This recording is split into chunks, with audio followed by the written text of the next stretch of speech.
All right, so we've got our 60 grams of acetic acid or vinegar, and I'm going to combine 4.2 grams of sodium bicarbonate or baking soda.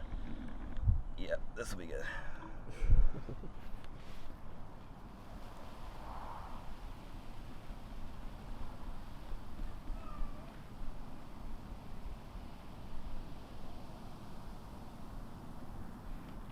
So you can see all that carbon dioxide gas bubbling up.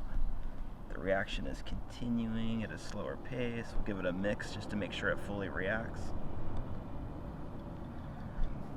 And you can see down here at the bottom, it's nice and clear versus that milky white color from before.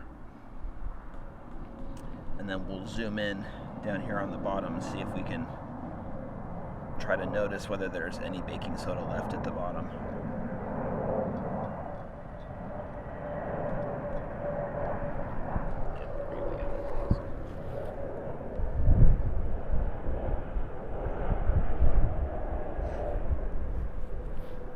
That is a fully reacted reaction. The end.